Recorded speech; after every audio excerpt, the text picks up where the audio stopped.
Commodus was Roman emperor from 180 to 192 CE.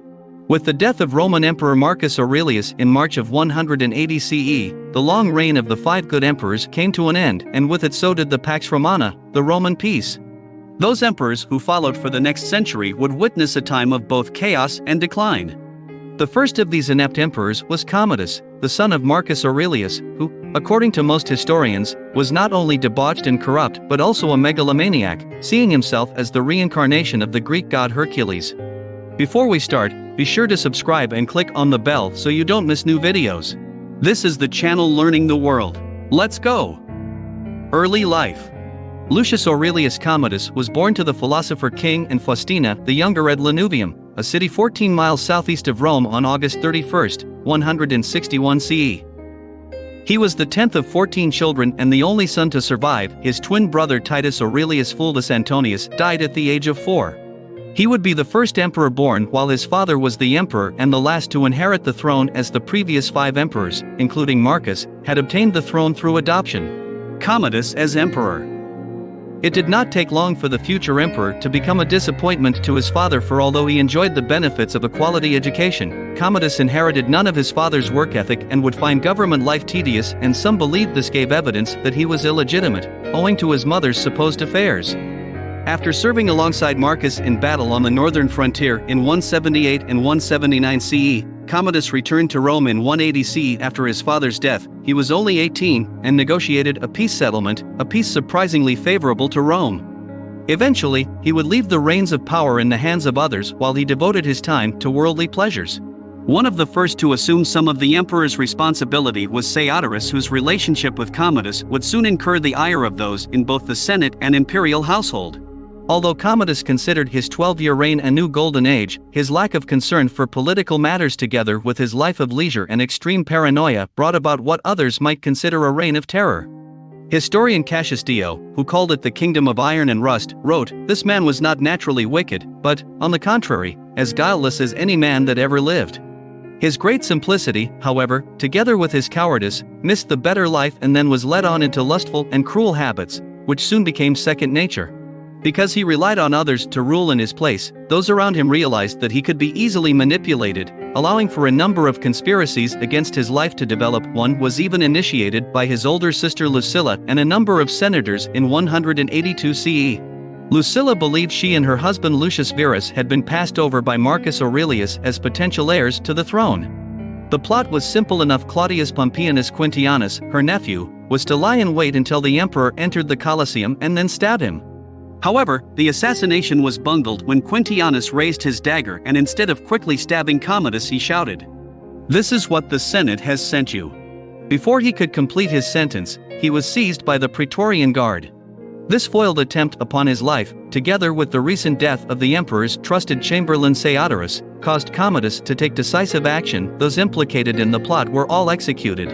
Contrary to some authors, Lucilla was not immediately executed. Instead, she was exiled and executed much later. Commodus also took the opportunity to execute Paternus, the commander of the Praetorian Guard, who had been implicated in both Seodorus' assassination as well as Lucilla's plot. During this traumatic time in Commodus's life, Tigidius Perennis, who had served as the joint commander of the Praetorian Guard with Paternus, seized the opportunity and began to get closer to the vulnerable emperor, assuming considerable governmental power, something that allowed Commodus to pursue other interests. After his sister's plot, the emperor refused to appear in public and all communication went through the new chamberlain. Perennis took his new role seriously and proved to be both brutal and efficient, eliminating any rivals to his authority while making numerous enemies along the way. As he amassed great wealth and Commodus pulled further away from governmental responsibilities, he began to believe himself to the true emperor, not Commodus, even going so far as to plot to do away with the emperor and prepare his own sons for succession. Herodian, in his History of the Roman Empire, wrote, "Perennis assumed full personal charge of the empire, driven by his insatiable lust for money, his contempt for what he had, and his greedy longing for what was not yet his." Unfortunately, he had made one enemy, the former slave and member of the imperial household, Cleander, who would bring him to ruin. In 185 CE, through a group of 1,500 soldiers returning from Britain, Cleander leaked information to Commodus of Perennis's plot to overthrow him and assume power. Perennis's execution, and that of his sons, was immediately ordered. Cleander stepped in as the emperor's new chamberlain, and as with Perennis, Commodus was freed to return to his life of pleasure, and as with his predecessor, Cleander destroyed all opposition. Everything was for sale, senatorial seats as well as governorships, and, of course, a portion of the money went to Commodus. However, like Perennis, Cleander would not remain for long. In 190 CE a grain supply shortage would bring him down. The grain commissioner, Papirius Dionysius, cut off all grain to the populace, blaming Cleander and his greed. Cleander has supposedly bought all the grain. The people were incensed, and a few days later, while gathered at the Circus Maximus, a riot erupted. The people cried for the head of Cleander and they marched through the streets to the emperor's residence at the Villa of the Quintilli. Commodus feared for his life, and when attempts to quell the mob failed, Commodus gave them what they wanted, the head of Cleander, which was placed on a pole and marched through the street of Rome.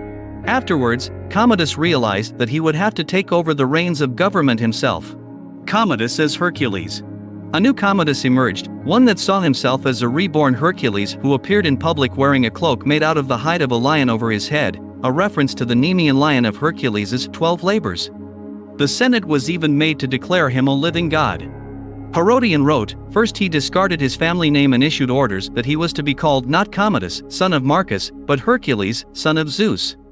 Abandoning the Roman and imperial mode of dress, he donned the lion skin and carried the club of Hercules. He erected statues of himself throughout the city, for he wished even his statues to inspire fear of him. Next, he renamed the 12 months, and after a fire in 191 CE destroyed much of the city, including the Temple of Peace and Temple of Vesta, he seized the opportunity to completely rebuild Rome.